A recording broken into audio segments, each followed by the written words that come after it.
Hello बच्चों। जो बच्चा आईआईटी जेईई एडवांस का एग्जाम दे रहा है वो ऑफ कोर्स जेईई एडवांस के पेपर तो साइड बाय साइड कर ही रहा होगा। प्रीवियस क्वेश्चंस तो वो पक्का कर रहा होगा।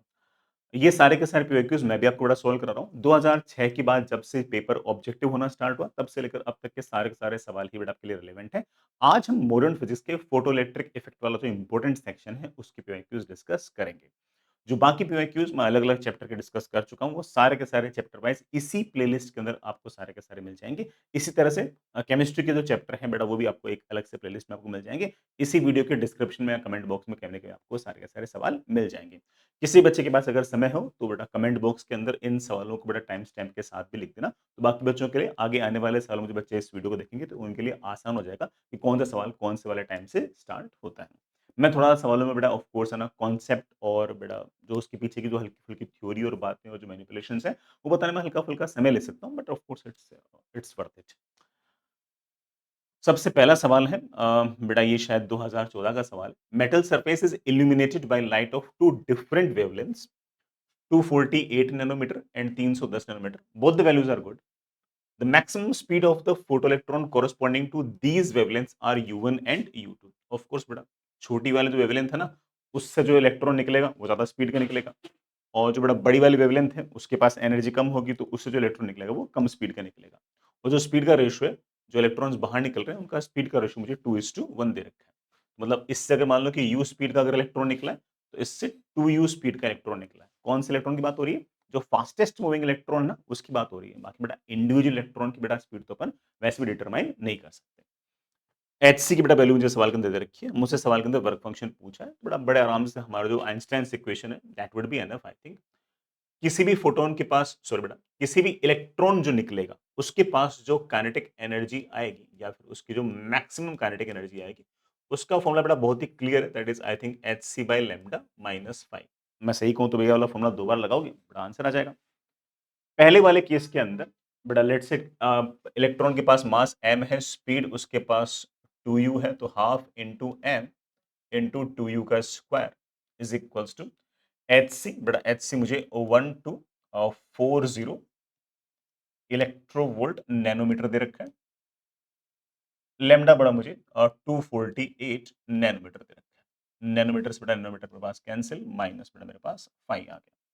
इसी तरह से अगली जो इक्वेशन आएगी बेटा मेरे पास आएगी that is equals to half into m into u square is equals to बेटा एच सी वापस से 1240 इलेक्ट्रोवोल्ट नैनोमीटर अपॉन बेटा वेवलेंथ कितनी है 310 नैनोमीटर। नैनोमीटर से बेटा नैनोमीटर आपका कैंसिल, माइनस बेटा 5। दोनों इक्वेशंस को जैसे मैं डिवाइड करूंगा वैसे बेटा सोल्व हो जाएगा। बेटा मेरे पास जैसे इसको सोल्व किया I think 4:1 is equals to बेटा ये तो मेरे ख्याल से आ गया होगा, शायद 5 आ गया होगा।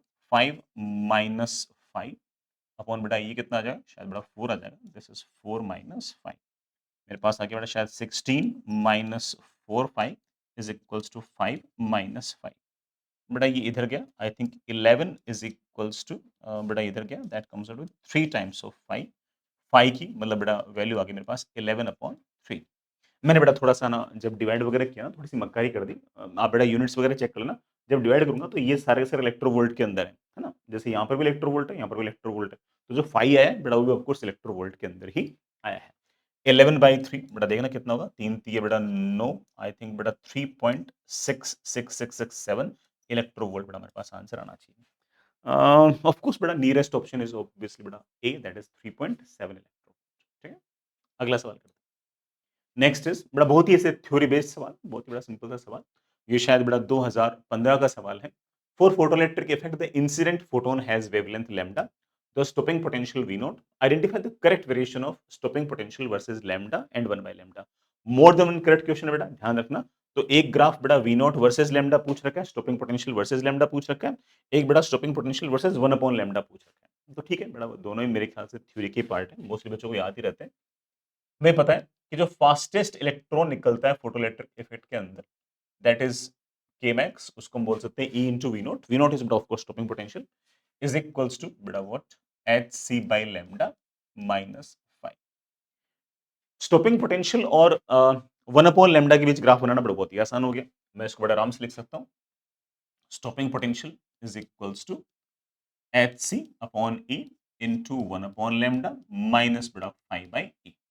स्टॉपिंग पोटेंशियल बेटा आपके पास वाई एक्सिस में है, 1 अपॉन लैम्डा बेटा मेरे पास एक्स एक्सिस में, तो y इज इक्वल्स टू बेटा ये तो कोई ना कोई कांस्टेंट है, एच सी अपॉन ई बेटा ये तो कांस्टेंट है, 1 अपॉन लैम्डा जो है बेटा आपके पास वो एक्स एक्सिस में, तो 1 अपॉन लैम्डा को x लिख सकता हूँ, माइनस 5 बाई ये बेटा कोई ना कोई कांस्टेंट है, y इज इक्वल्स टू ये जो कांस्टेंट बेटा इसको लिख दूं मैं m x बेटा ये 5 अपॉन ई भी कांस्टेंट है बेटा इसको लेट्स मैं कुछ देता हूँ c, so y is equals to mx minus c. It's an equation of straight line having slope, but of course hc upon e having negative y intercept.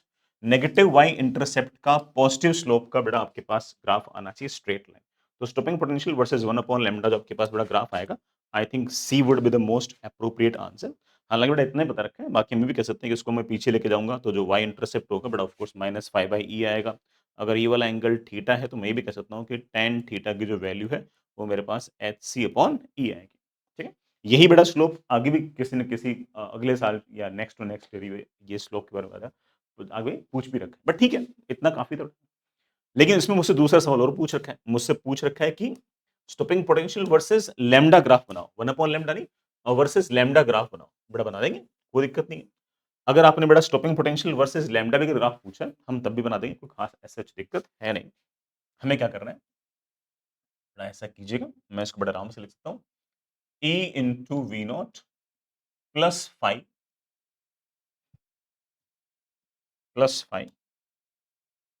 Into lambda is equals to H c. बड़ा h सी पाई ई ये सब बड़ा आपके पास constant है, सिर्फ we naught और lambda बेटा आपके पास वेरिएबल्स है, बाकी तो सब बड़ा आपके पास कांस्टेंट है। आप बड़े आराम से कह सकते हो ई इंटू वी नॉट, बेटा वी नॉट आपके वाई एक्सिस में है, ई इंटू वाई प्लस बेटा some constant into lambda, lambda बेटा आपके पास एक्स एक्सिस के अंदर है, is equals to some constant. देख लो बेटा, तो बड़ा आराम से साफ साफ दिख रहा है, it is something like x into y is equals to constant. X into y is equals to constant of is of course something like बेटा क्या रेक्टेंगुलर हाइपरबोला। मैं इसको और क्या कर सकता हूँ बेटा, मैं इसको कैसे लिख सकता हूँ, y plus 5 upon e into x is equals to बेटा मैंने ई नीचे लिया ना, नहीं मैं इस पूरी की पूरी इक्वेशन को ई से डिवाइड कर दिया, इस बेटा k अपॉन ई लिख दो, k अपॉन ई को बेटा कोई ना कोई नया कांस्टेंट बोल दो, लेट्स बेटा नया कांस्टेंट बोल दिया मैंने c, मेरे पास आ गया x into y plus 5 upon e is equals to some constant।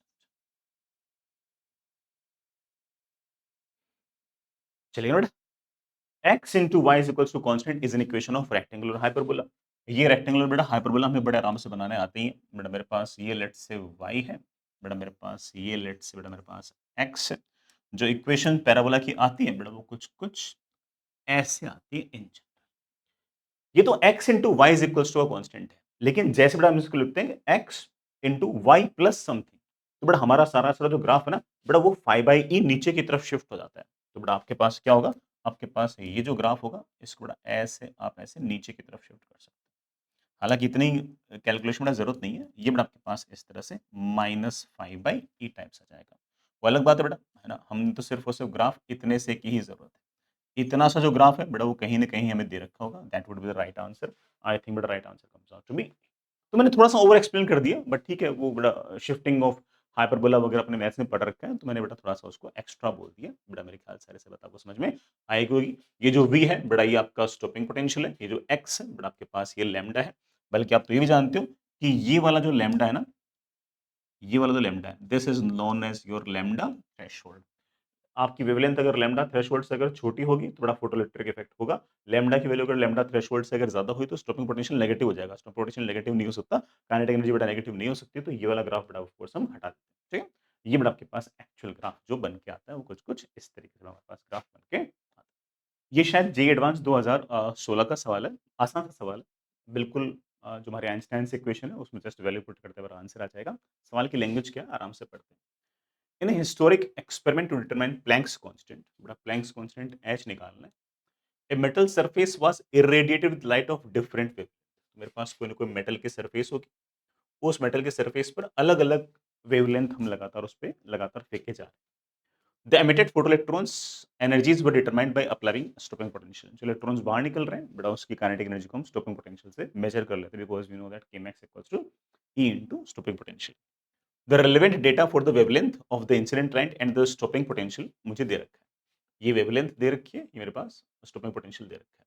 तो इस मेटल सरफेस पे अगर मेरे को लैम्बडा वेवलेंथ का अगर मान लो कोई फोटोन गिराया, तो जो इलेक्ट्रॉन निकला है उसके पास बड़ा ऑफ कोर्स कुछ ना कुछ लेट्स से अगर मैक्सिमम काइनेटिक एनर्जी होगी, तो that is equals to e into V naught. तो वी नॉट और लैम्बडा के बीच का कोई ना कोई मुझे 3 वैल्यूज वगैरह दे रखी है। और मुझसे पूछ के रखा है सी की वैल्यू दे रखी है, ई की वैल्यू दे रखी है और मुझसे प्लैंक्स कांस्टेंट की वैल्यू मुझसे पूछ रखी है। निकाल देंगे। सिर्फ और सिर्फ आइंस्टाइन इक्वेशन पुट करनी है, आंसर आ जाएगा। मुझे पता है कि काइनेटिक एनर्जी मैक्सिमम जो फोटो इलेक्ट्रॉन की है that is e into stopping potential, that is energy of the photon, that is of course hc by lambda minus 5। We just have to put it और हमारा answer आ जाएगा।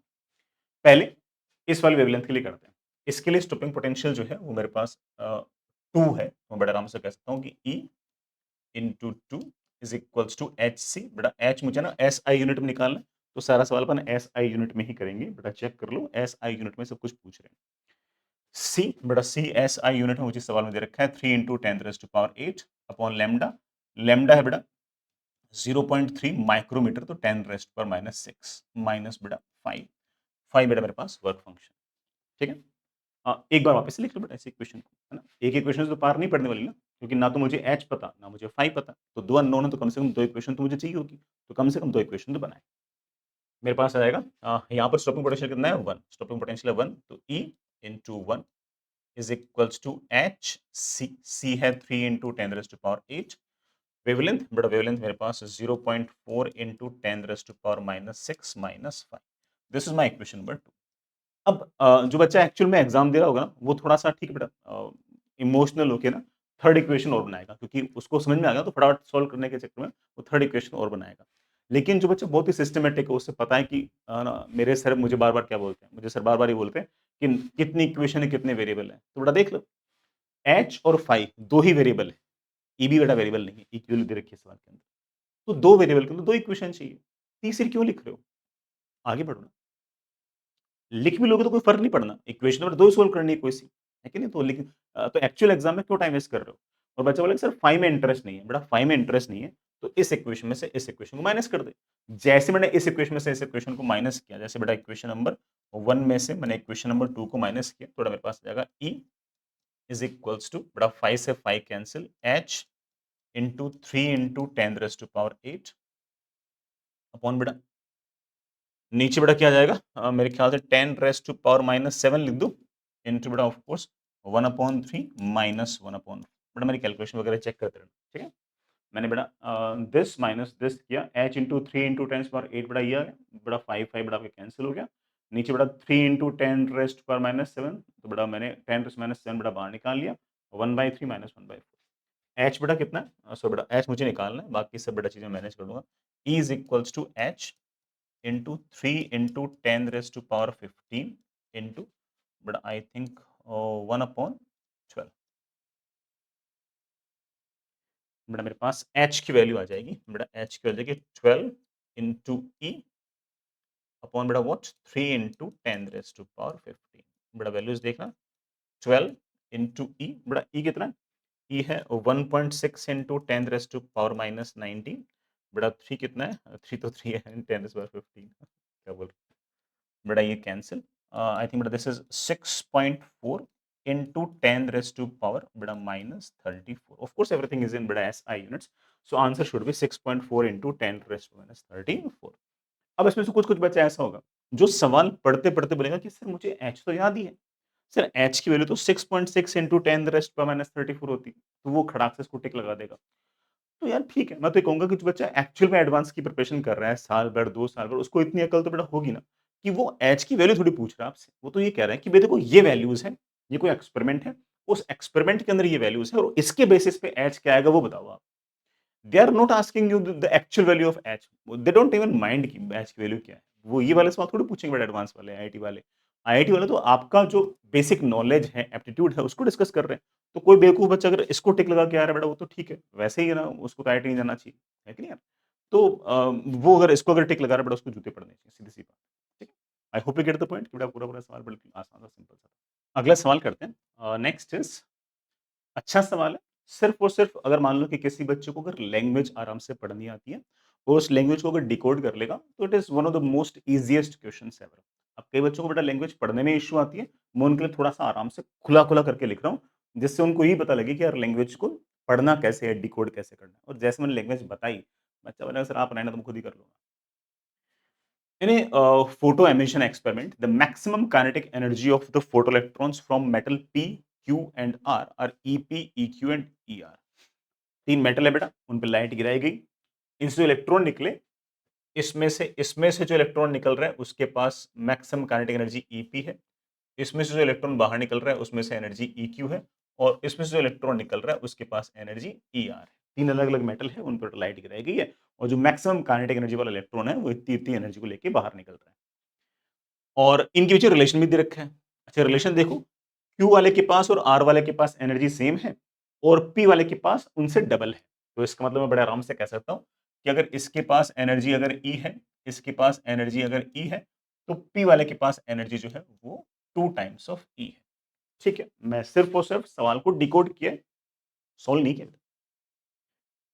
हो सकता है कि मैं सवाल को डिकोड करते-करते आप बोलोगे सर मेरे से खुद से हो जाए। In this experiment, the same source of monochromatic light, बेटा याद रखना, सेम सोर्स है of monochromatic light is used for the metal P and Q.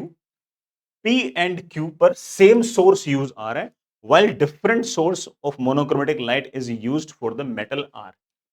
P और Q पर सेम एनर्जी का सोर्स यूज आ रहा है, R पर जो सोर्स है, जो लाइट का जो सोर्स है वो डिफरेंट है। इसका मतलब इस पर अगर लैम्डा वेवलेंथ गिरा रहे हैं, इस पर अगर लैम्डा वेवलेंथ गिरा रहे हैं, तो इस पर आप जो फोटोन गिरा रहे हो वो लैम्डा वेवलेंथ का नहीं, लैम्डा डैश का है। तो मान लेते हैं कि इस पर जो बड़ा फोटोन गिरा है उसके पास एनर्जी लेट से यू है। बेटा यू बोलते क्योंकि बेटा ई तो अपन काइनेटिक एनर्जी ले बोल चुके ना, इसलिए तो इसके पास इससे जो फोटोन गिरा है उसके पास भी एनर्जी यू है। इस पर बड़ा जो फोटोन गिराया गया है उसके पास एनर्जी बड़ा लेट से यू डैश है, फोटोन की एनर्जी। ठीक है, अब क्या बोल रखे हैं, अब क्या बोल रखे हैं, the work function of the metals P Q R like this. इसके बड़ा वर्क फंक्शन 4, इसका वर्क फंक्शन 4.5, इसका work function 5.5। The energy of the incident photon used in the metal R, metal R पर जो आपने फोटोन गिराया उसकी energy मुझसे पूछिए, निकाल लेंगे। बट मेरे ख्याल से मैं तो सिर्फ और सिर्फ आइंस्टाइन से इक्वेशन वो शायद 3 बार लगाएंगे, आंसर आ जाएगा। जैसे इस पे अगर मैं लगाऊं तो मैंने जो इससे जो इलेक्ट्रॉन बाहर निकला है उसके पास मैक्सिमम एनर्जी है 2E। It is equal to energy of the photon incident minus work function. सब कुछ बेटा मैं इलेक्ट्रोवोल्ट में मानते हुए, क्योंकि बड़ा पूछा भी इलेक्ट्रोवोल्ट के अंदर ही है ना। इस पर बड़ा ऑफ कोर्स जो एनर्जी बड़ा बाहर निकली that is E, that is energy of the photon incident that is बड़ा U माइनस बड़ा work function that comes out with 4.5 electronvolt. इस पर अगर बात करें तो जो एनर्जी गिरी है बेटा that is of course u dash, sorry जो एनर्जी बेटा आपकी इलेक्ट्रॉन की बेटा जो बाहर निकली है that is given as E, that is equals to energy बेटा फोटोन की कितनी गिरी है u dash minus work function 5.5। मुझसे क्या पूछा है, यू डैश पूछा है। यू डैश निकालने के लिए क्या निकालना पड़ेगा, E निकालना पड़ेगा। E निकालने के लिए क्या करूं, तो बच्चे बोले सर इन दोनों इक्वेशन को माइनस कर दो, यहां से E आ जाएगा। जैसे मैंने इस इक्वेशन में से इस इक्वेशन को माइनस किया मेरे पास आ गया E इज इक्वल्स टू बेटा दिस माइनस दिस किया तो बेटा मेरे ख्याल से 0.5 इलेक्ट्रोवोल्ट आ गया। वो 10 माइनस 10 क्या 0.5 इलेक्ट्रोवोल्ट आ गया। इस 0.5 इलेक्ट्रोवोल्ट को उठा के मैंने यहां पर रखा तो मेरे पास बड़ा आराम से आ गया 0.5 electronvolt is equals to u dash minus 5.5 electronvolt. ये इधर गया यू डैश की मेरे पास वैल्यू आ गई है 6 इलेक्ट्रोवोल्ट। That's your answer. बिल्कुल सीधा सिंपल सवाल, आराम से बस भाषा को अच्छे से पढ़िए। सवाल बड़ा हो सकता है कि लैंग्वेज में बढ़ाओ, लेकिन अगर आप आराम से इत्मीनान से अच्छे से डायग्राम बनाओगे बड़ा आराम से आपका सवाल बन जाएगा। ठीक है, नेक्स्ट इज अगेन बेटा आसान सवाल। A pulse of light of duration 100 nanosecond is absorbed completely by a metal object initially at rest. Power of the pulse is this much. बेटा मेरे पास ये कोई ऑब्जेक्ट है, इस ऑब्जेक्ट पर मैंने कोई ना कोई लाइट गिराई है ऐसे किसी पल्स के फॉर्म में, उसका पावर P है और T टाइम तक गिरी है। तो ऑफ कोर्स इस पर जो एनर्जी आई है बेटा that is of course P into T। और वो एनर्जी जो है ना बड़ा फोटॉन्स के फॉर्म में इसके ऊपर आई और बड़ा फोटॉन्स अपने साथ कुछ ना कुछ मोमेंटम भी लेके आएंगे और उस मोमेंटम के कारण बड़ा ऑफ कोर्स इस ऑब्जेक्ट के पास है, ये जो बड़ा आपके पास ऑब्जेक्ट पड़ी ना इसके पास भी बड़ा कुछ ना कुछ मोमेंटम आ ही जाएगा। ये मोमेंटम निकालना है बहुत आसान है। Initial momentum equals to final momentum. Initial अगर मैं लीनियर मोमेंटम कंजर्वेशन लगाऊं तो बड़ा सॉरी बेटा लीनियर मोमेंटम कंजर्वेशन लगाऊं तो बेटा पहले आपके पास ऑब्जेक्ट जो है वो रेस्ट पे है, जो मोमेंटम है वो सिर्फ और सिर्फ इन फोटॉन्स के पास है ना? उन फोटॉन्स के पास बेटा कोई ना कोई मोमेंटम है। फोटॉन्स के पास मोमेंटम कितना होगा? मेरे बच्चे बोलेंगे सर n अगर फोटॉन्स है, तो उनके पास जो मोमेंटम होगा that will be n times h by lambda. तो ये n times h by lambda जो ना ये बेटा उन फोटॉन्स के पास जो मोमेंटम है वो है। चलिए मैं कैसे निकालूँ? एनर्जी जो है बेटा, जैसे हम बेटा ऑफ कोर्स बेटा मोमेंटम को मैं है ना p नहीं बेटा मैं p डैश लिख देता हूँ, तो बेटा p तो मैं पावर के लिए यूज़ कर चुका हूँ, ठीक है? एनर्जी जो है वो अकेले फोटॉन की कितनी होती है? hc by lambda. n photons अगर गिरे तो बेटा उनके पास एनर्जी कितनी होगी? n times hc by lambda. ये जो बेटा तेरा h by lambda into n है बेटा, इसको बेटा ऑफ कोर्स लिख सकता हूँ p डैश बेटा p डैश इंटू c। मैं बड़ा आराम से ऐसा करता हूँ, कह सकता हूँ कि momentum is equals to e by c। मुझे थोड़ा ज़्यादा समय लग गया ये वाली बात बोलने में। मोस्टली बच्चा मुझे कह सकता है कि सर ये तो स्टैंडर्ड फ़ॉर्मूला है। मोमेंटम जो है वो किसी भी फोटॉन के पास E बाय C होता है। ये वाला फ़ॉर्मूला मुझे पहले से पता है। ये चाहे फ़ॉर्मूला किसी एक फोटॉन पे लगाओ, चाहे बेटा n नंबर ऑफ फोटॉन पे लगाओ, बात तो बेटा एक ही है। एनर्जी है hc बाय लैम्ब्डा और बेटा मोमेंटम है h बाय लैम्ब्डा। n अगर फोटॉन्स है तो एनर्जी है n times hc by lambda और बेटा मोमेंटम है n times h by lambda. तो हमेशा बेटा 1 बाय c करोगे अगर E के साथ तो आपके पास मोमेंटम वैसे आ जाएगा। तो मेरे को बच्चा बड़ा आराम से कह सकता है कि sir that is equals to power into t upon c मेरे पास मोमेंटम है। तो इन फोटॉन्स के पास बड़ा जो मोमेंटम है that is of course p t by c that is equals to बड़ा बाद में फोटॉन्स तो गायब हो गए, सारा का सारा बड़ा मोमेंटम आपका जो बॉल के पास है वही आ गया। तो मोमेंटम बड़ा मेरे पास आ गया of course p t by c. बेटा पी कितना है? पी है बेटा 30 milliwatt, 30 into 10 raised power minus 3 watt into बेटा 100 सेकंड, सॉरी बेटा 100 सेकंड नहीं 100 nano second, nano means 10 raised power minus 9 upon c. C is बेटा of course 3 into 10 raised power 8। बेटा 3 से ये गया बेटा ये आ गया ये 1 2 3 बेटा 0 ये खत्म। आई थिंक बेटा मेरे पास बड़े आराम से आंसर आ गया होगा। बेटा ये ऊपर गया तो शायद बेटा 10 रेस्ट पावर माइनस 17 बेटा मेरे ख्याल से 1 into 10 raised minus 17 should be your answer. Easy. But यहाँ पर किसी बच्चे को ना पता हो थोड़ा मैंने यहाँ पर एक फॉर्मूला बोल दिया कि momentum is equals to e by c. हालांकि बड़ा मान के चल रहा हूँ कि हर बच्चे को पता ही है। बहुत आसान सवाल। ये शायद बड़ा जेई एडवांस 2013 का सवाल है। मैंने जेई एडवांस की बड़ा ठीक है सारे सवाल कर रखे हैं आज तक, है ना? चाहे पैटर्न चेंज होने से पहले चाहे पैटर्न चेंज होने के पहले बाद में हर सवाल कर रखा है। दिस इज अनडाउटेडली पूरे के पूरे जेई सिलेबस में जितने एडवांस के क्वेश्चंस पूछे हैं ना, उसमें आज तक का सबसे आसान सवाल across all the subjects across all the topics is this. Work function of silver and sodium are 4.6 and 2.3 electronvolt. Work function दे रखे हैं। The ratio of the slope of the stopping potential versus frequency plot for the silver to that of sodium.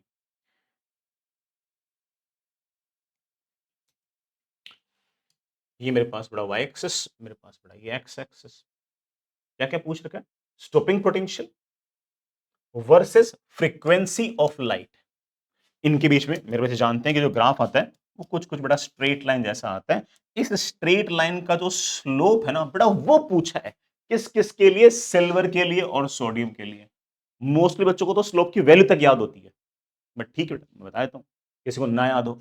Stopping potential को बड़ा हम बड़े आराम से ऐसे कह सकते हैं कि इसका बड़ा फॉर्मूला होता है एच सी अपॉन लेमडा ई माइनस 5/e। अरे बेटा यहाँ पर मुझसे ना फ्रीक्वेंसी के टर्म्स में पूछ रखा है तो ठीक है ऐसे लिख दो। Stopping potential is equals to h f upon e minus 5/e। Stopping potential आपके पास वाई एक्सिस में, एच अपॉन ई बेटा कोई ना कोई कांस्टेंट है। फ्रीक्वेंसी आपके पास है एक्स एक्सिस में है। आप बड़े आराम से कह सकते हो कि ये मेरे पास कुछ कुछ ऐसे आ गया है। y is equals to m x plus e बेटा एच अपॉन ई बेटा आपका स्लोप है और बेटा माइनस 5/e बेटा आपका y इंटरसेप्ट है। तो अगर ये एंगल अगर थीटा है तो tan theta is equals to बेटा व्हाट h बाई e। इसमें 5 वगैरह तो कुछ आया नहीं, और अगर 5 वगैरह कुछ नहीं आया तो इस बात का सीधा सीधा मतलब ये है कि चाहे वो सोडियम हो चाहे बेटा वो आपका सिल्वर हो, दोनों के लिए बेटा ऑफ कोर्स स्लोप की वैल्यू तो सेम आएगी। तो दोनों का जो स्लोप है उसका रेशियो पूछा है भाई, दोनों का स्लोप सेम आएगा तो रेशियो बेटा ऑफ कोर्स आपका 1। हालांकि सवाल इंटीजर था तो मैंने ऐसे बच्चे भी देखे और अच्छे अच्छे बच्चे देखे कि वो ये सोचता है कि सर ये 4.6 ये 2.3 पता नहीं क्यों के बचना आंसर इसका 2 निकाल दिया। हाँ वाई इंटरसेप्ट ऑफ कोर्स दोनों का अलग अलग आएगा। वाई इंटरसेप्ट ऑफ कोर्स 5 पर डिपेंड कर रहा है। एक का बड़ा वाई इंटरसेप्ट आएगा 4.6 अपॉन ई नेगेटिव के अंदर, एक का आएगा बड़ा of course 2.3 upon e negative के अंदर, ठीक है? तो वाई इंटरसेप्ट बड़ा ऑफ कोर्स डिफरेंट डिफरेंट आएंगे, लेकिन आपके स्लोप तो same.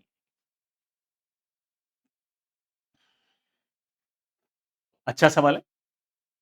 A silver sphere of radius 1 centimetre and work function 4.7 electrovolt, बड़ा स्फीयर है, वर्क फंक्शन इसका 4.7 इलेक्ट्रोवोल्ट है, is suspended from an insulating thread, बड़ा इसको किसी थ्रेड से लटका रखा है इस तरीके से।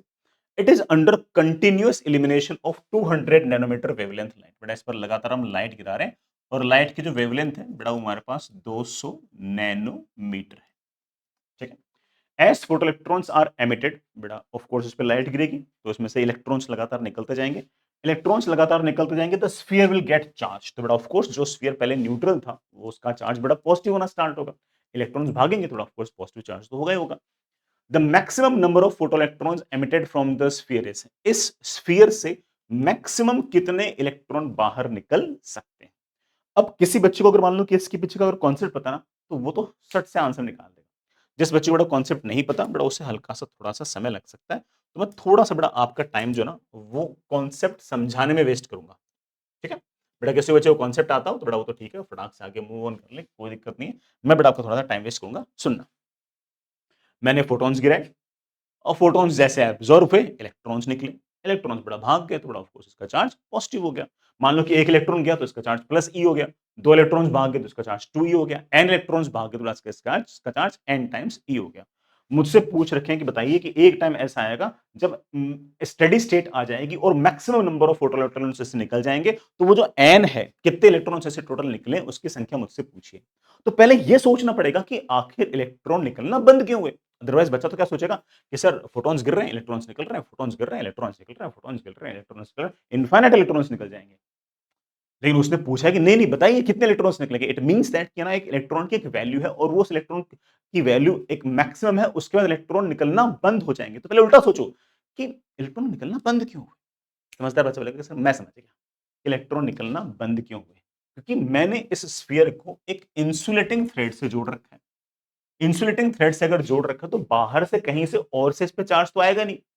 हम जो फोटोइलेक्ट्रिक इफेक्ट का जो एक्सपेरिमेंट करते हैं ना उसमें तो मेटल को बेटा हमने अगेन तार से जोड़ रखा होता है, वही इलेक्ट्रॉन पलट कर वापस आ जाता है उसके पास, लेकिन यहां पर तो इलेक्ट्रॉन वापस आ नहीं रहा। तो इसका मतलब क्या होगा कि जैसे इलेक्ट्रॉन्स यहां से निकलेंगे ये पॉजिटिवली चार्ज होगा, ये जैसे ही पॉजिटिवली चार्ज होगा तो जो इलेक्ट्रॉन्स निकल रहे होंगे ना उन पर अट्रैक्टिव फोर्स लगाएगा, और उन पर अगर अट्रैक्टिव फोर्स लगाएगा तो उनका निकलना और मुश्किल कर देगा। एक टाइम ऐसा आएगा जो बोलेगा इलेक्ट्रॉन्स से कि मत जाओ, प्लीज मत जाओ।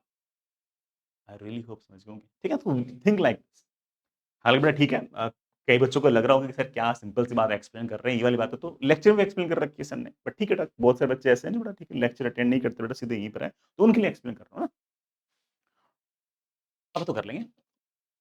इलेक्ट्रॉन्स गिरे, बेटा इलेक्ट्रॉन जो गिर रहा है उससे जो फोटोन सॉरी बेटा फोटोन जो गिर रहा है उससे जो इलेक्ट्रॉन निकलेगा उसके पास मैक्सिमम काइनेटिक एनर्जी इज बेटा of course hc by lambda minus 5।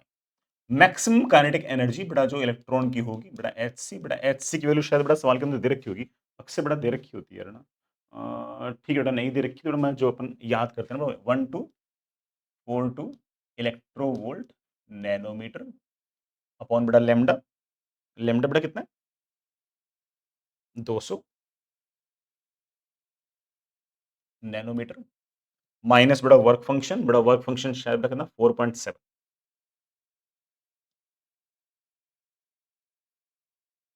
Nanometre से बेटा नैनोमीटर कैंसिल, बेटा मेरे ख्याल से 6.21 माइनस बेटा 4.7 इलेक्ट्रोवोल्ट, बेटा 6.2 मान लो बेटा, ठीक है कैलकुलेशन में हल्का फुल्का चलता ही है। आई थिंक बेटा that comes out be 1.5 electro, जो इलेक्ट्रॉन निकल रहा है बेटा 1.5 इलेक्ट्रोवोल्ट के साथ एनर्जी के साथ निकल रहा है। अब मेरी बात ध्यान से सुनना, जैसे इसमें से इलेक्ट्रॉन निकले और इस किसी टाइम पर इसके पास चार्ज हो गया पॉजिटिव, ठीक है? अब इस बात को तुम सोचो कि जो इलेक्ट्रॉन निकल रहा है, जो निकल रहा है उसमें से उस इलेक्ट्रॉन की बात करते हैं जिसके पास मैक्सिमम काइनेटिक एनर्जी है। वो एक टाइम ऐसा होगा जब इसके पास चार्ज पॉजिटिव होगा, इलेक्ट्रॉन जैसे बाहर जाएगा ये पॉजिटिव वाला चार्ज उसको पलटकर वापस ले आएगा। बच्चा सोचेगा समझ में आ गया। सर तो कुछ कुछ मामला ऐसा हो गया कि वही इलेक्ट्रॉन बाहर जा पाएगा जिसके पास एस्केप वेलोसिटी होगी। इसके पास एस्केप वेलोसिटी नहीं होगी ना, वो बीच रास्ते से पलट कर वापस आ जाएगा। ये वाली चीज तो हमने इलेक्ट्रो में ग्रेविटेशन में 50 बार पढ़ी है, समझ रहे हो? तो अब सुनना, ये वाला इलेक्ट्रॉन चलते चलते चलते चलते चलते लेट्स से कि इंफिनिटी पे पहुंच गया, और लिमिटिंग केस में इंफिनिटी पर उसके पास लेट्स से एनर्जी हो गई है जीरो। यहां से लेकर यहां तक इंफिनिटी तक हम एक बार के लिए टोटल मैकेनिकल एनर्जी कंजर्वेशन करते हैं। यहां पर इनिशियल काइनेटिक एनर्जी के max, initial potential energy, charge का तो बेटा चार्ज, और बेटा ऑफ कोर्स इस स्फीयर की वजह से यहाँ पर potential should be equal to final kinetic energy, बेटा यहाँ पर फाइनल काइनेटिक एनर्जी जीरो, और फाइनल पोटेंशियल एनर्जी बेटा ऑफ कोर्स इसकी वजह से बेटा पर पोटेंशियल क्या आएगा जीरो।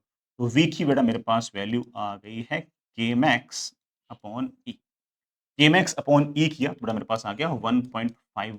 इसका मतलब इस स्फीयर का जब पोटेंशियल 1.5 वोल्ट हो जाएगा उस टाइम पर इसके इसमें से जो इलेक्ट्रॉन निकलेगा जो मैक्सिमम काइनेटिक एनर्जी वाला होगा वो जस्ट इंफिनिटी पर पहुंचेगा। तो बाकी जो इलेक्ट्रॉन होंगे ना जिनके पास काइनेटिक एनर्जी 1.49 इलेक्ट्रोवोल्ट है, 1.47 इलेक्ट्रोवोल्ट है, वो तो बीच रास्ते से पलटकर वापस आ जाएंगे, और अब इसके पास चार्ज जो हो गया बेटा वो फिक्स हो गया। और अगर इसके पास पोटेंशियल 1.5 वोल्ट से अगर हल्का सा थोड़ा सा भी अगर ज्यादा हो गया, लिमिटिंग केस डिस्कस कर रहा हूं, तो उस केस में तो ये वाला चार्ज भी इन्फिनिटी में जाएगा, मतलब ये जो 1.5 इलेक्ट्रोवोल्ट वाला चार्ज है ना, ये भी इन्फिनिटी पे नहीं जाएगा। समझ पाएंगे इस बात को? हालांकि बेटा इस बात को कोई बच्चा ऐसे याद कर सकता है कि सर मैं समझ गया, सर मैं समझ गया। ये जो इसका मतलब ये होगा कि इस स्फीयर का जो पोटेंशियल है ना, वो स्टॉपिंग पोटेंशियल के बराबर हो जाएगा, क्योंकि ये जो 1.5 वोल्ट है ये तो स्टॉपिंग पोटेंशियल है। जैसे ही ये स्टॉपिंग पोटेंशियल के बराबर हो जाएगा वैसे ही इलेक्ट्रॉन अगर इससे छूटकर चला भी गया तो पलटकर वापस आ जाएगा। बस इतना सा काम बनते हमारा काम बन गया। इसका मतलब इस स्फीयर का जो पोटेंशियल है बेटा वो 1.5 वोल्ट होना चाहिए, और पोटेंशियल बड़ा फॉर्मूला मेरे पास होता है के क्यू अपॉन आर। बेटा पोटेंशियल है 1.5 एस आई यूनिट में, के क्यू वैल्यू बेटा 9 इंटू 10⁻⁹। चार्ज बेटा मुझे निकालना है, रेडियस बेटा अगर मैंने ढंग से पढ़ा है तो शायद 1 सेंटीमीटर दे रखा है बेटा, 1 सेंटीमीटर दे रखा है ना, 1 सेंटीमीटर दे रखा है। इसका मतलब इस स्फीयर के पास जो बेटा चार्ज है बेटा वो होना चाहिए बेटा 1.5 upon 9 into 10 raised to power बेटा what, बेटा 9 into 10 raised to power बेटा 9 ऐसे बेटा ऐसे। लेकिन मुझे चार्ज नहीं पूछा, मुझे बेटा नंबर ऑफ इलेक्ट्रॉन्स पूछे, तो दैट इज इक्वल्स टू बेटा what n times of e, बेटा that is equals to n times of e। बेटा जैसे n को सॉल्व किया शायद बेटा 25 upon 24 into 10 rest to power 7 something something बेटा कुछ कुछ आ जाएगा। बेटा मुझे सवाल के अंदर कुछ कुछ ऐसे पूछ रखा है कि नंबर ऑफ इलेक्ट्रॉन्स जो होंगे ना बेटा वो होंगे A times A into 10 rest to power Z. बेटा ए की वैल्यू तो बेटा मैंने जैसे कहा कि बेटा शायद 25.24 या बेटा 1 पॉइंट समथिंग आएगी, और ए रेस्ट टू पावर जेड बेटा जेड की बेटा वैल्यू मेरे पास कितनी आ जाएगी 7 आ जाएगी। तो आंसर शुड बेटा व्हाट। अगला सवाल करते हैं। The graph between 1 by lambda and stopping potential of three metals having work function phi 1 phi 2 phi 3 in the experiment of photoelectric effect is plotted as shown in figure. ये stopping potential है, इधर 1 upon lambda है, ठीक है ना। Which of the following statements are correct, बेटा more than one correct question है। और जैसे बेटा more than one correct question में मैं आपको कई बार बोल चुका हूं कि मैं ना पहले सारे स्टेटमेंट्स पढ़ता हूं, जिससे मैं मेरे को पता लग जाता है कि what I am going to look, है ना। रेशियो ऑफ बेटा वर्क फंक्शन पूछा है पहले दो में, तीसरे बेटा जो स्लोप है उसकी बात कर रखी है, और बेटा चौथे में the violet colour light can eject photo electron from metal two, metal two में से वायलेट कलर जो है बेटा वो फोटोन निकाल सकता है, ये पूछा। तो let's do it. Metal one, metal two, metal three, बेटा stopping potential versus 1 upon lambda बेटा ग्राफ दे रखा है। वी नो दैट कि stopping potential is equals to बेटा what H C upon lambda e minus बेटा व्हाट 5/e। जैसे बेटा आप देख पा रहे हो इस बात को कि मैं अगर बात करूं बेटा इसकी वर्क फंक्शन की अगर बात करूं तो बेटा वर्क फंक्शन बेटा सोचना बहुत ही आसान है। ये जो बेटा मुझे दे रखे ना, ये 1 अपॉन लैम्डा 1, 1 अपॉन लैम्डा 2 और ये 1 अपॉन लैम्डा 3, ये 1 अपॉन लैम्डा 1 है, ये 1 अपॉन लैम्डा 2 है, ये 1 अपॉन लैम्डा 3 है। यूनिट भी बेटा नैनोमीटर इनवर्स दे रखी है। इससे हम वर्क फंक्शन निकाल सकते हैं बेटा आराम से। मुझे पता है कि वर्क फंक्शन का बड़ा फॉर्मूला होता है एच सी अपॉन लैम्डा, ठीक है। और मुझे वर्क फंक्शन निकालना भी नहीं है, रेशियो पूछा है, and as you can see that कि work function is inversely proportional to lambda. तो बड़े आराम से ऐसा कह सकता हूं कि phi 1 is to phi 2 is to phi 3, जो रेशियो होगा वो बेटा basically 1 upon lambda 1 is to 1 upon lambda 2 is to 1 upon lambda 3 होगा। 1 अपॉन लैम्डा 1, 1 अपॉन लैम्डा 2, बेटा 1 अपॉन लैम्डा 3। आई थिंक बेटा रेशियो 1:2:4 आ रहा है बेटा, मेरे पास 1:2:4 कोई इश्यू नहीं बेटा, बड़े आराम से हमारा काम बन गया। आगे चलते बेटा, नेक्स्ट इज स्लोप की बात कर रखी है बेटा, ये वाला तो स्लोप है, इसकी बात कर रखी है। स्लोप बेटा ये वाई एक्सिस में है, 1 अपॉन लैम्डा बेटा आपके पास एक्स एक्सिस में, तो एच सी अपॉन ई बेटा आपका स्लोप है। तो इसका मतलब टेन थीटा जो है बेटा वो आपके पास बेसिकली एच सी अपॉन ई है, ठीक है। एच सी अपॉन ई बेटा आपके पास tan theta is directly proportional to H C upon e. हाँ बेटा tan theta is directly proportional to H C upon e, बेटा बिल्कुल सही लग रहा है। तो C option also seems to be correct. ना लास्ट बेटा वायलेट कलर जो है ना वो मेटल टू में से बेटा क्या कहते हैं लाइट निकाल पाएगा, निकाल पाएगा। वायलेट है क्या बेटा, वायलेट मेरे ख्याल से लगभग लगभग 4000 एंगस्ट्रॉम के आसपास है। भाई violet indigo blue green yellow orange red के अंदर सबसे छोटी बेटा वेवलेंथ 3600 एंगस्ट्रॉम 3700 एंगस्ट्रॉम के आसपास बेटा वो रफली रहता है। तो रफली बेटा लैम्डा जो वायलेट का है ना वो रफली बेटा आप ऐसे कह सकते हो कि 360 या बेटा 400 नैनोमीटर के आसपास है, रफली रफली। और जो मेटल 2 है उसका लैम्डा थ्रेशोल्ड क्या है, तो बेटा उसका lambda threshold 1 upon lambda threshold, 1 upon lambda threshold जो ना वो मुझे दे रखा है 0.002 न्यूटन पर मीटर। बेटा मैं इसको उल्टा करूंगा तो बेटा मेरे पास लैम्डा थ्रेशोल्ड हो जाएगा बेटा क्या, 1/002 नैनोमीटर। बेटा 3 0 यहां लगा ना, 3 0 लगा दी बेटा, मेरे पास ये कितना आ गया 500 नैनोमीटर। इसका मतलब ये जो मेटल 2 है ना इसकी जो थ्रेशोल्ड वेवलेंथ है वो 500 नैनोमीटर है। इसमें से सिर्फ और सिर्फ वही इलेक्ट्रोमैग्नेटिक वेव्स ऑफ फोटोन गिरने पर इलेक्ट्रॉन बाहर निकाल सकती है जिनकी वेवलेंथ 500 नैनोमीटर से छोटी हो। और हमारे पास तो बेटा ये जो क्या कहते हैं ये जो बेटा वायलेट है इसकी बेटा कितनी है 500 से छोटी तो है, जरूर 500 छोटी है, और अगर 500 से अगर छोटी तो बड़े आराम से निकाल सकती है। बेटा वायलेट का अगर किसी को ना याद हो वेवलेंथ, बच्चा कहता है कि सर सवाल में दी नहीं रखा, सर मैं कैसे याद रखूं। बेटा आपको कई बार याद रखा है कि विजिबल जो है वो 3600 एंगस्ट्रॉम से लेकर 7800 एंगस्ट्रॉम के बीच में, मतलब 360 नैनोमीटर से लेके बेटा 780 नैनोमीटर के बीच में, और वायलेट बेटा ऑफ कोर्स सबसे पहले स्टार्ट होता है। तो आप बड़े आराम से कह सकते हो कि हाँ भाई ये इसका लैम्डा थ्रेशोल्ड तो 500 नैनोमीटर है, और हम जो लाइट गिरा रहे हैं इसके ऊपर जो वायलेट वाले जो लाइट है वो ऑफ कोर्स 500 नैनोमीटर से छोटी वेवलेंथ की है। छोटी वेवलेंथ की है तो ज्यादा एनर्जेटिक है, वो बड़े आराम से निकाल सकती है। तो वायलेट कलर क्या इजेक्ट कर सकता है मेटल 2 में से, हाँ बेटा मेटल 2 में से तो बड़े आराम से कर सकता है। क्या मेटल 3 में से भी कर सकता है, तो बेटा मेटल 3 जो है ना उसका 1 अपॉन लेमडा थ्रेशोल्ड तो और बड़ा है। Lambda threshold 1 upon lambda threshold अगर बड़ा है तो लेमडा थ्रेशोल्ड छोटा है, बेटा लेमडा थ्रेशोल्ड उसका छोटा है। उसका कितना है बेटा वो भी चेक कर लो, बेटा उसका भी अगर चेक करना चाहो बेटा उसका अगेन साफ साफ बेटा नजर आ रहा है कि उसका उससे हाफ होगा। हाफ होगा तो बेटा उसका ऑब्वियस बात है कितना होगा 250 नैनोमीटर होगा। 250 बेटा नैनोमीटर होगा तो उसमें से क्या निकाल पाएगा, नहीं निकाल पाएगा। समझ रहे हो बेटा, मैंने डायरेक्ट कर लिया ना, इसका 1 अपॉन लैम्डा में और इसके 1 अपॉन लैम्डा में बेटा 1:2 का रेशियो है, तो लैम्डा बेटा ऑफ कोर्स उल्टा हो जाएगा। तो इसका लैम्डा थ्रेशोल्ड अगर 500 है तो इसका लैम्डा थ्रेशोल्ड बेटा कितना 250 होगा। क्या 250 नैनोमीटर का बेटा आपने तुम्हें फोटोन गिराया है, आप बोलोगे नहीं सर मैं तो उससे ज्यादा वेवलेंथ का फोटोन गिरा। इसका मतलब ये हो गया कि 3 वाला जो है ना उसमें से नहीं निकाल पाएगा। तो बेटा क्या बोलूं, the violet colour light can eject photo electron from metal 1 and 3। 2 में से भी निकाल सकता है 3 में से भी निकाल सकता है, गलत हो गया। यहां पर और होता ना तो हाँ ठीक है 2 में से निकाल रहे हैं तुम टिक लगाया था, लेकिन 3 में से नहीं निकाल पा रहा हो बेटा ऑफ कोर्स, इसलिए मेरा स्टेटमेंट डी गलत। समझ गए होंगे। हालांकि बच्चा जब एग्जाम में जब सॉल्व करेगा ना तो वो क्या करेगा, तो पहले चेक कर लेगा कि एंड चेक करना है। तो एंड अगर चेक करना है तो मैं एक काम करता हूं कि जिसमें से निकालना मुश्किल है उसका चेक कर लेता हूं। अब निकालना मुश्किल किसमें होगा, जिसका बड़ा वर्क फंक्शन ज्यादा होगा। वर्क फंक्शन ज्यादा किसका होगा बेटा, वर्क फंक्शन ज्यादा तो इसका है, तो वो चेक ही किसके लिए करेगा, थर्ड वाले के लिए चेक करेगा, वो 2 वाले के लिए चेक नहीं करेगा। वो सीधा थर्ड वाले से चेक करके बोल देगा कि सर थर्ड में से तो निकल नहीं रहा है, तो 2 में से निकालो ना निकालो, है ना 2 और 3 में से मिलकर तो निकाल नहीं पा रहा, मतलब दोनों में से निकाल नहीं पा रहा, तो बड़ा से थर्ड का चेक करके बड़ा हमसे बोल देगा कि डी ऑप्शन हमारा गलत।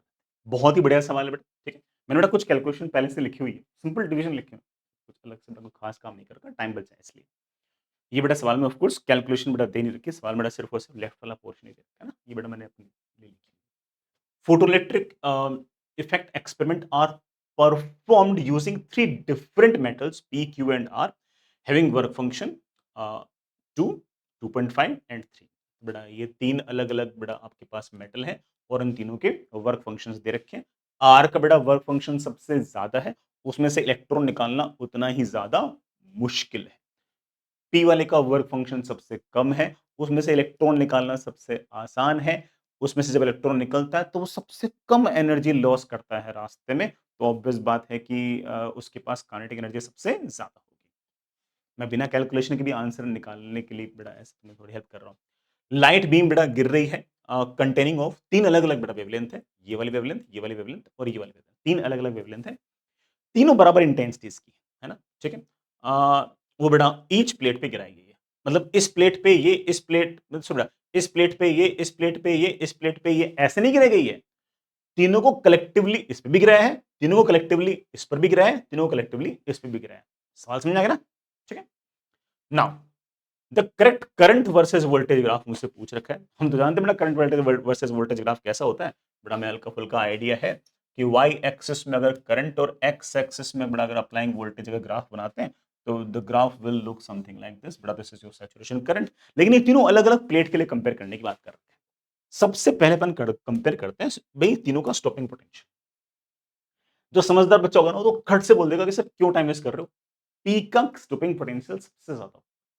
मैंने पूछा कैसे, बोलेगा सर लाइट तो तीनों पर सेम ही गिर रही है, स्टॉपिंग पोटेंशियल तो इसलिए जो फोटोन गिर रहे हैं उनके पास तो एनर्जी सेम है, तो सबसे ज्यादा एनर्जी वाला इलेक्ट्रॉन तब निकलेगा जब मेरा वर्क फंक्शन सबसे छोटा होगा, और वर्क फंक्शन सबसे छोटा मेरे पास पी के लिए। तो बच्चा बोलेगा सर ये बात तो तय है कि स्टॉपिंग पोटेंशियल जो है ना वो जिसका सबसे छोटा होगा वो मेरा काम बन जाएगा।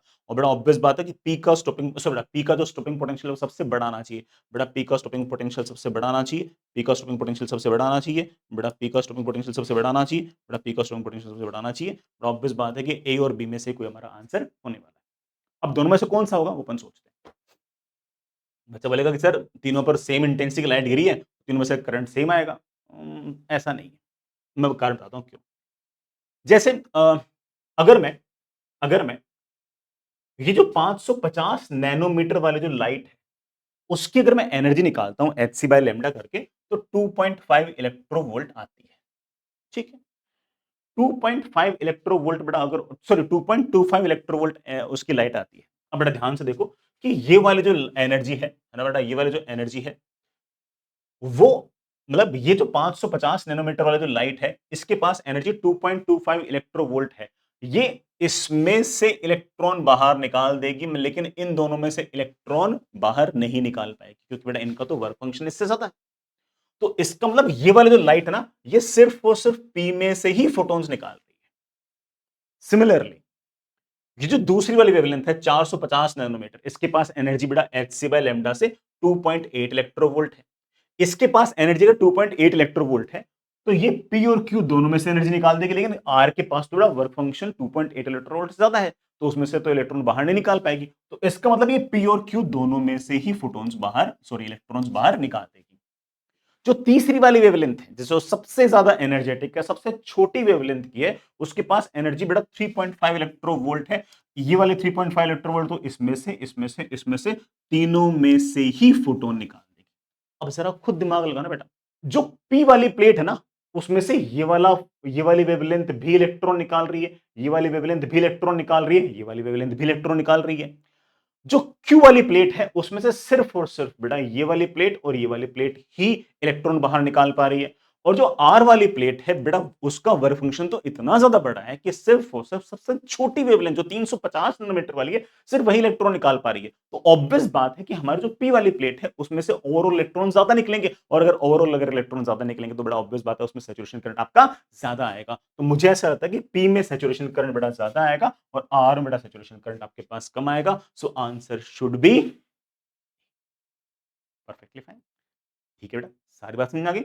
अगर बेटा मान लो कि इसमें ये तीन अलग अलग वेवलेंथ ना गिराई होती, सिर्फ और सिर्फ ये वाली वेवलेंथ गिराई होती, सिर्फ ये वाली वेवलेंथ गिराई होती, तो बड़ा ऑब्वियस बात है कि आप तीनों में सैचुरेशन करंट आपका सेम आता है कि नहीं। अब तीनों में सेम क्यों नहीं आया, तीनों में सेम इसलिए है कि ये वाली लाइट और ये वाली जो लाइट है ना इन्होंने पी क्यू और आर तीनों में अलग अलग तरीके से बिहेव किया ना इसलिए।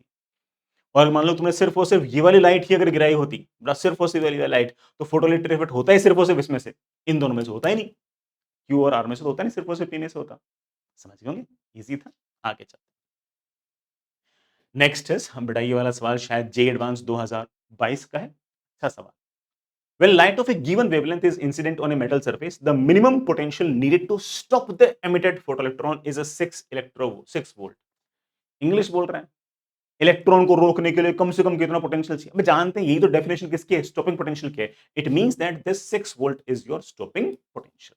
अगर मैं कोई लाइट पर कोई वेवलेंथ गिराता हूं तो अगर मैंने कोई लैम्डा वेवलेंथ गिराई है तो स्टॉपिंग पोटेंशियल मेरे पास 6 वोल्ट है। Totally fine. This potential drops to 0.6 volts if another source with wavelength 4 times that of the first. पहले वाले केस में अगर आपने बेटा वेवलेंथ लैम्डा गिराई तो अब बेटा अगर मान लो कि 4 लैम्डा वेवलेंथ अगर आप गिरा रहे हो तो अब कम एनर्जी के फोटोन गिरा रहे हो। कम एनर्जी के फोटोन गिरा रहे हो तो इलेक्ट्रॉन कम एनर्जी के निकलेंगे और स्टॉपिंग पोटेंशियल भी आपका कम हो जाएगा और बोल भी रहा है कि जो स्टॉपिंग पोटेंशियल पहले 6 वोल्ट था वो आपका 0.6 वोल्ट हो गया है। ठीक है। अच्छा इंटेंसिटी भी हाफ कर दी है। इंटेंसिटी का कोई रोल है नहीं। स्टॉपिंग पोटेंशियल में इंटेंसिटी का क्या करूं? इंटेंसिटी तो नंबर ऑफ फोटॉन्स को रिप्रेजेंट कर रही है। जब स्टॉपिंग पोटेंशियल की बात आ रही है मुझे नंबर ऑफ फोटॉन्स में इंटरेस्ट है ही नहीं। स्टॉपिंग पोटेंशियल में सिर्फ और सिर्फ जो फोटोन अकेले फोटोन के पास कितनी एनर्जी है सिर्फ उसी में हमारा इंटरेस्ट रहता है। What are the wavelength of the first source? पहला वाला जो सोर्स है बेटा उसकी वेवलेंथ मुझसे पूछी है। And work function of the metal, बेटा मेटल का वर्क फंक्शन मुझसे पूछा है। बेटा ये रहा मेटल, बेटा इसका वर्क फंक्शन है फाई। अगर मैं लैम्डा वेवलेंथ अगर निकालता हूं तो बेटा आपके पास जो के मैक्स आता है बेटा वो आता है 6 into E। अगर बेटा मैं इस पर अगर मान लो कि 4 टाइम्स लैम्डा अगर बेटा फोटोन गिराता हूं तो बेटा आपके पास जो के मैक्स आता है बेटा वो आता है 0.6 टाइम्स ऑफ ई।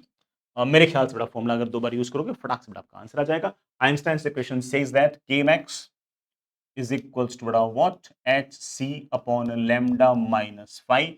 यही इक्वेशन बेटा दूसरी बार इसके लिए बेटा that is 0.6 times of E is equals to H C upon बेटा ये एच सी अपॉन 4 लैम्डा माइनस फाइव। बेटा जैसे माइनस किया बेटा मेरे पास आ गया 5.4 ई इज इक्वल्स टू बेटा ये तो बेटा 5 तो कैंसिल हो गया।